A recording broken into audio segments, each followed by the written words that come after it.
بیان کیا اس کو ہم جدید دور کی اصطلاح میں نظریہ علمیات و معرفیات کہہ سکتے ہیں،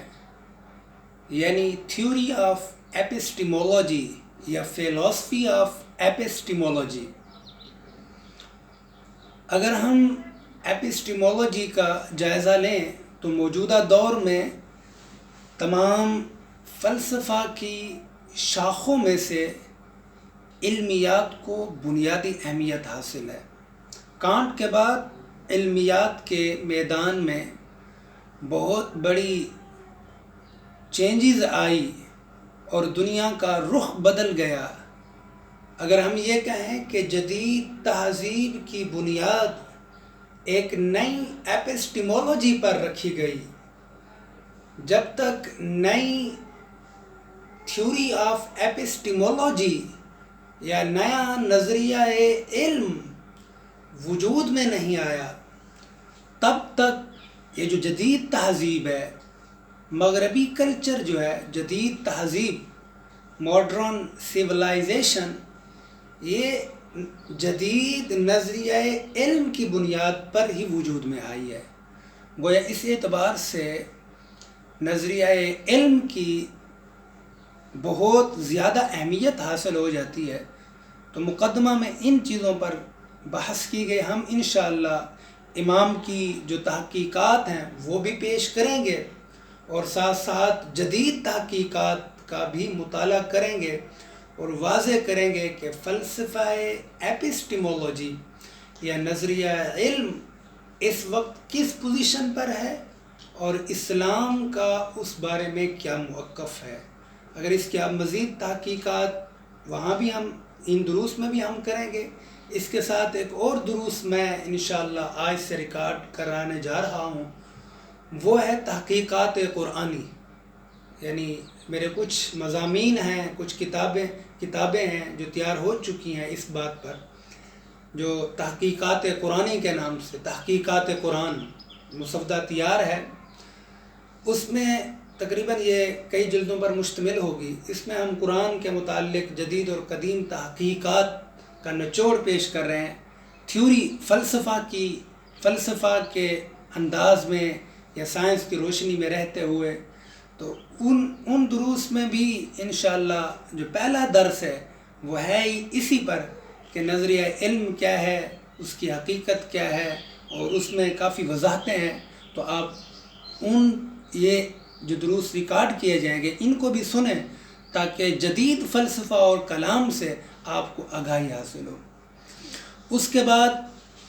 پہلا باب یہ الہیات کے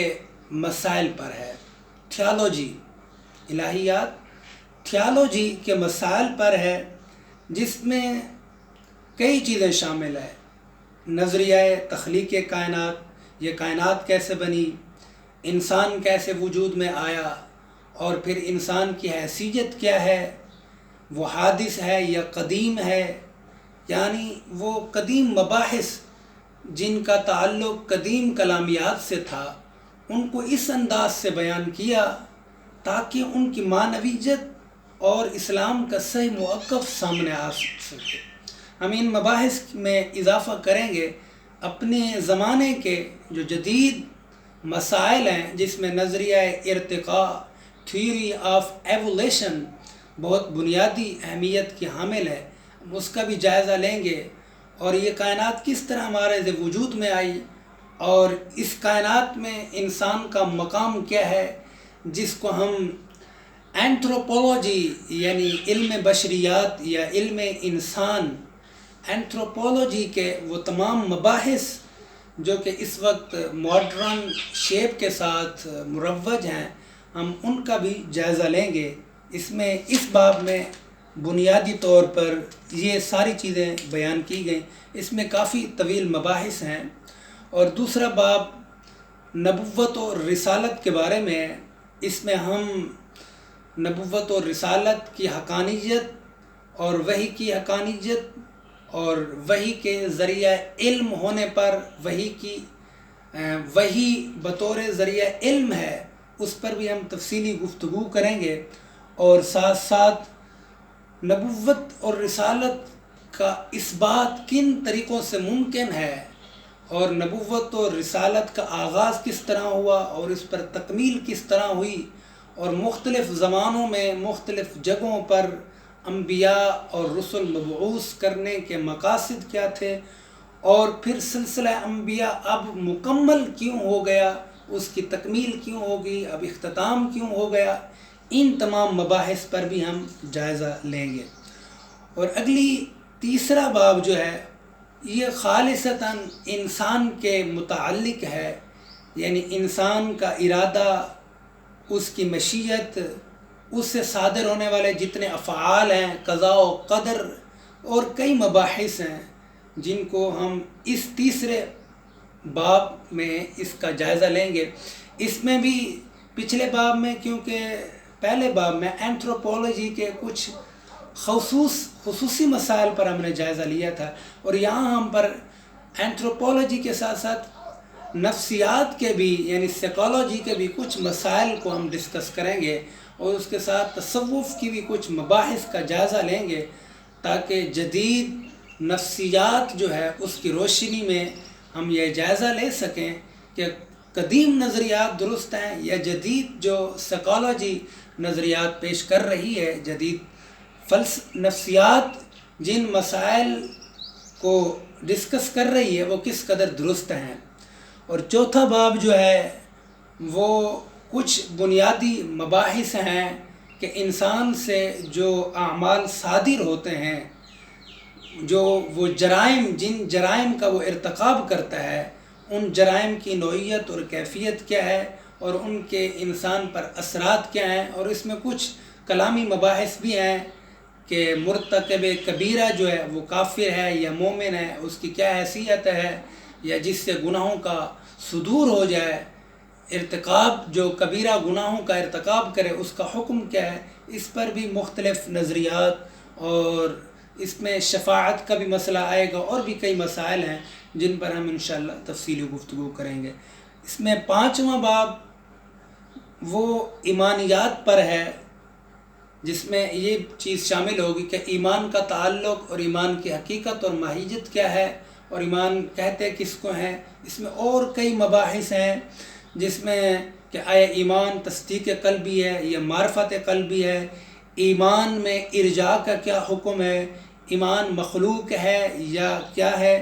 اسی طرح ایمان میں اگر چند استثنائیات کے الفاظ استعمال کرتے ہیں اس کی کیا حیثیت ہے، اور اس کے علاوہ مقلد کے ایمان کی کیا حقیقت ہے، اور کئی مباحث ہیں جن کا ہم اس باب میں جائزہ لیں گے۔ یہ تھا مختصر خاکہ کتاب التوحید کی بنیادی مباحث کا جو کہ اس میں ذکر کی گئی ہیں، ان کا ہم انشاءاللہ تفصیلی جائزہ لیں گے، ان مباحث کا مطالعہ کریں گے، اور ان کی اصل حقیقت اور ماہیت کا جائزہ لیں گے، تاکہ جو ہمارا تہذیبی اور تمدنی تصادم اس وقت رونما ہے، برپا ہے، اس کا کوئی حل ہمارے سامنے آ سکے۔ مختصر خلاصہ کے بعد عزیزان مکرم، آئیے اب ہم کتاب کے متن کا آغاز کرتے ہیں۔ بحمدہ تعالی کتاب التوحید کا آغاز امام الماتریدی نے بسم اللہ الرحمن الرحیم سے کیا، اور اس کے بعد پھر خطبۃ الکتاب کو ذکر کیا۔ آپ حضرات جانتے ہیں کہ ہمارے علماء کا، اسلامی تہذیب کے جتنے بھی علماء، مفکرین، محققین ہیں، چاہے وہ ادباء ہوں، فقہاء ہوں، متکلمین ہوں، صوفیاء ہوں، حکماء ہوں، کوئی بھی ہو، جب بھی وہ اپنی کتاب کا آغاز کرتے تو اللہ تبارک و تعالیٰ کے مبارک نام، اس کے حمد اور اس کے حبیب مکرم علیہ الصلاۃ والتسلیم پر درود و سلام، اور اس کے بعد اللہ کے حضور عجز و انکساری کا اظہار کرتے ہوئے اپنے لیے دعائیہ کلمات اللہ سے مانگتے ہیں، اور عرض گزار ہوتے ہیں کہ باری تعالی ہم جس کام کا آغاز کر رہے ہیں اس کو اپنی رحمت سے، اپنی عنایت سے پایۂ تکمیل تک پہنچا۔ گویا اسلامی تہذیب کی یہ روایت رہی ہے، مسلمانوں کی یہ علمی روایت ہے، وہ کوئی بھی کتاب شروع کریں، چاہے وہ صرف پر ہو، نحو پر ہو، منطق پر ہو، بلاغت پر ہو، علم کلام پر ہو، تصوف پر ہو، علم حدیث پر ہو، اصول حدیث پر ہو، تفسیر پر ہو، اصول تفسیر پر ہو، علوم قرآن میں سے کسی بھی علم پر ہو، علوم حدیث میں سے کسی بھی علم پر ہو، علوم فقہ میں سے کسی بھی علم پر ہو، الغرض کوئی بھی علم ہو، علم کا کوئی شعبہ ہو، طبعیات ہو، فزکس ہو، کیمسٹری ہو، بیالوجی ہو، کوئی بھی علم ہو، جب بھی وہ اپنی کتاب کا آغاز کرتے تو سب سے پہلے اللہ کی حمد، اللہ کا نام لیتے، اللہ کی حمد کرتے، اس کے حبیب پر درود و سلام پیش کرتے، اور پھر اپنی عجز و انکساری کو پیش کرتے، اور اپنی کم علمی کا اظہار و ایک اعتراف کرتے، اور عرض کرتے باری تعالی ہم کم علم ہیں، ہم عاجز اور ناتواں ہیں، تو اس علم میں ہماری مدد و اعانت فرما۔ مگر آج کیونکہ حالت مختلف ہو چکی ہے، ہم ایسے بے دھڑک کتاب شروع کر دیتے ہیں۔ اسلاف کے طریقے کو اختیار کریں۔ اسلاف کا طریقہ جو تھا اپنی کتابوں کو تحریر کرنے کا، اپنے خطبات کے آغاز کرنے کا، ان کی زندگی کا جو منشور تھا، جو طریقہ تھا، اس کو اختیار کریں، پھر دیکھیں برکتیں کیا ہوتی ہیں۔ تو انہوں نے بھی امام الماتریدی نے بھی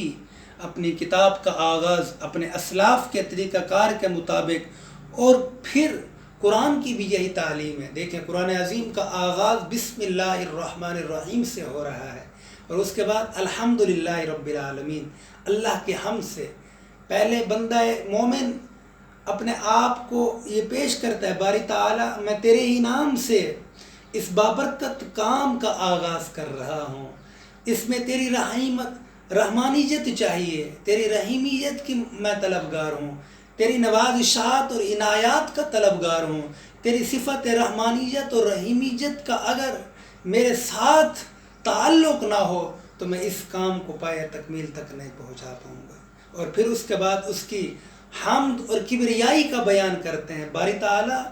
تمام خوبیاں، تمام حمد، تمام تعریفیں، تمام ستائش یہ تمہارے لیے ہیں، انہی کا تو ہی مستحق ہے۔ کیوں کہ اگر میں یہ کتاب لکھ رہا ہوں، اس میں اگر میری کوئی تعریف بیان کرتا ہے، کوئی میری شان بیان کرتا ہے، اس کتاب کی بنیاد پر کوئی میری عزت و تعظیم کرتا ہے، توقیر کرتا ہے، در حقیقت یہ تمہاری ہی تعریف اور تعظیم ہے، یہ تمہاری ہی شان ہے، یہ تیری ہی کبریائی کا بیان ہے، کیونکہ میں تیرا ہی بندہ عاجز اور ناتواں ہوں گویا۔ اور اس کے بعد پھر نبی رحمت پر درود و سلام عرض کرتے ہیں۔ کیوں کہ دین کا حصول، دین کی تمام نیکیوں کا حصول، دین کی معرفت ہمیں آپ کے توسط سے ہوئی، تو گویا یہ اسلاف کا طریقہ ہے، اس کو اختیار کریں۔ تو امام الماتریدی نے بھی اپنی کتاب کا آغاز بسم اللہ الرحمن الرحیم کے بعد کہا الحمدللہ الذی کل حمد حمد به من دونہ فراجع بالحقیقت الیہ حمدا یوافی نعمہ ویکافی مزیدہ ویبلغ رضاہ۔ یہاں تک حمد باری تعالی ہے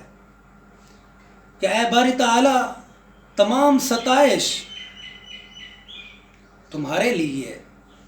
اس لیے کہ کائنات میں اس کے علاوہ جس کی بھی کسی بھی فعل پر مدح سرائی کی جائے، یہ مدح سرائی دراصل اسی کی ہی حمد ہے۔ یعنی اس کائنات میں اللہ تعالیٰ کے علاوہ جس کی بھی حمد کی جائے، جس کی مدح سرائی جائے کسی بھی فعل پر، دراصل یہ کسی کی بھی مدح سرائی کرنا یہ ذات باری تعالیٰ کی حمد ہے۔ ایسی حمد جو اس کی نعمتوں کا حق ادا کر دے، ایسی ستائش جو نعمتوں اور نوازشات میں مزید اضافے کا باعث ہو، ایسی ثنا جس کی وجہ سے اس کی رضا کا حصول ممکن ہو سکے۔ عزیزان مکرم، کتنے جامع الفاظ ہیں اور کتنے زبردست الفاظ کے انتخاب کے ساتھ امام الماتریدی نے اللہ کی حمد بیان کی اور اپنے عجز انکساری کو بیان کیا اور اپنے ناتوانی کو بیان کیا اور بتایا کہ میں کتنا عاجز اور ناتواں ہوں اور میں بے کس ہوں، میری ہر چیز کا آغاز اس کی ذات سے ہی شروع ہوتا ہے۔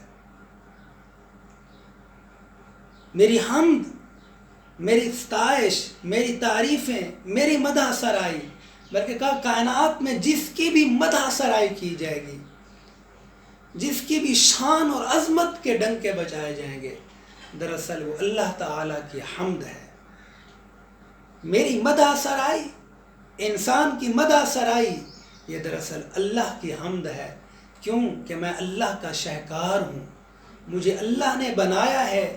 میرا وجود اس کی مرہون منت ہے، میرا وجود اپنے وجود میں اس کے وجود کا محتاج ہے، اس کے کرم کا محتاج ہے، اس کی عنایت کا محتاج ہے، اس کی نوازشات کا محتاج ہے۔ اگر اس کی کرم نوازی، اس کی عنایتیں، اس کی مہربانیاں مجھ پر نہ ہوں تو میرا وجود کسی خاطے کا نہیں ہے، میں معدوم ہو جاؤں، میں کسی خاطے کسی کام کا نہ رہوں اگر اس کی نوازشات نہ ہوں۔ تو یہ دراصل اللہ کی نوازشات ہیں، اللہ کی عنایتیں ہیں، اس کی مہربانی ہے۔ کیوں کہ کائنات میں جو کچھ رونما ہے اس کا حقیقی خالق وہی ذات برحق ہے۔ عزیزان مکرم، اس میں اس خطبہ کے ان الفاظ کی یا ان کلمات کی ہم وضاحت کریں گے۔ اس وضاحت میں کئی پہلو بنیادی اہمیت کے حامل ہیں۔ سب سے پہلے ہم حمد کا لغوی معنی بیان کریں گے کہ لغت میں حمد کس کو کہتے ہیں۔ اس کے بعد ہم استحقاق حمد کی شرائط کو ذکر کریں گے کہ استحقاق حمد کی شرائط کیا ہے۔ تیسرے نمبر پر حمد اور مدح میں فرق کیا ہے اس کو ذکر کریں گے، اور چوتھے نمبر پر حمد اور ثنا میں کیا فرق ہے اور یہ کس زبان کے الفاظ ہیں، اور پانچویں نمبر پر حمد اور شکر میں کیا فرق ہے اس کو ہم زیر بحث لائیں گے۔ چھٹے نمبر پر حمد کے جو متباین الفاظ ہیں، جو اس کے متقابل الفاظ ہیں، ان کا ہم ذکر کریں گے، اور ساتویں نمبر پر ہم اس بات کا ذکر کریں گے اللہ تعالیٰ کی ذات حمد کی مستحق کیوں ہے، استحقاق حمد اس کی ذات کے ساتھ کیوں مختص ہے، دنیا میں اور فرد یا کوئی اور ذات اور کوئی اور شخص حمد کا کیوں مستحق نہیں ہو سکتا۔ اور آٹھویں نمبر پر ہم اس بات کا جائزہ لیں گے کہ کبریت کا ثبوت، یعنی حمد سے اس کی کبریت کا ثبوت، اس کی بڑائیت کا ثبوت ہو رہا ہے، اور ساتھ ساتھ شرک کی بھی نفی ہو رہی ہے۔ اور عزیزان مکرم، اس میں نامی بات یہ ہوگی کہ حمد، یہ جو جملہ ہے الحمدللہ، یہ جملہ خبریہ ہے یا جملہ انشائیہ ہے، ہم اس پر بھی وضاحت کریں گے کہ یہاں حمد کی خبر دی جا رہی ہے یا حمد کا مطالبہ کیا جا رہا ہے، اس بات کا جائزہ لیں گے۔ اور آخری بات، 10ویں بات، حامدون کون ہیں، اور اس میں 11ویں بات، 11ویں کی نسبت سے 11ویں ملا لیجئے گا کہ ان تمام نکات سے ہمیں درس کیا حاصل ہوتا ہے اور نتائج کیا برآمد ہوتے ہیں۔ ہم انشاءاللہ ان 10 امور پر بحث کریں گے اور جائزہ لیں گے، اس سے آپ کو اندازہ ہو جائے گا کہ حمد کی کتنی اہمیت ہے۔ ان 10 امور کو جب آپ سمجھ لیں گے تو یقین کیجئے کہ آپ کو حمد کے مختلف گوشے آپ کے ذہن میں آ جائیں گے، اور یہ اس حقیقت کا اظہار ہو جائے گا کہ جب رب تعالیٰ کی حمد ناممکن ہے، اس کی حمد، جب رب تعالیٰ کی حمد صرف رب تعالیٰ کی ہی کی جا سکتی ہے، معذرت چاہتا ہوں پہلے جملے کے لیے، کہ جب حمد صرف رب تعالیٰ کی جا سکتی ہے، کسی انسان کی حمد ناممکن ہے، یعنی اصل جملہ یہ کہنا تھا کہ جب کسی انسان کی حمد ناممکن ہے حمد جب اس کی ذات کے ساتھ مختص ہے، اللہ کی ذات کے ساتھ مختص ہے، حمد کسی اور کی ہو نہیں سکتی، تو پھر عبادت کس طرح کسی اور کی ہو سکتی ہے؟ عزیزان مکرم، عبادت کا مقام تو حمد سے بھی بڑھ کر ہے۔ تو جب حمد کی مستحق صرف ذات باری تعالی ہے، حمد صرف ہم اللہ تعالیٰ کی کر سکتے ہیں، اور کسی ذات کی، کسی شخصیت کی، کوئی نبی ولی ہو جتنے بڑے سے بڑے مقام پر فائز ہو، مگر اس کی حمد نہیں ہو سکتی۔ حمد صرف ذات باری تعالیٰ کے ساتھ مختص ہے۔ جب حمد صرف ذات باری تعالیٰ کے ساتھ مختص ہے تو دیگر افعال، مثلا عبادت کا تعلق، پھر معبود ہونا، انسان پھر کیسے معبود ہو سکتا ہے؟ یا اشیاء، اس کائنات کی اشیاء کیسے معبود ہو سکتی ہیں؟ جب یہ کائنات کی اشیاء حمد کی مستحق نہیں ہے تو پھر یہ عبادت کی کیسے مستحق ہو سکتی ہیں؟ جب حمد کا وہ مستحق ہے تو عبادت تو حمد سے بڑا مقام ہے، تو وہ عبادت کا بھی وہی استحقاق رکھتا ہے، عبادت کی بھی وہی ذات مستحق ہے۔ عزیزان مکرم، آئیے ہم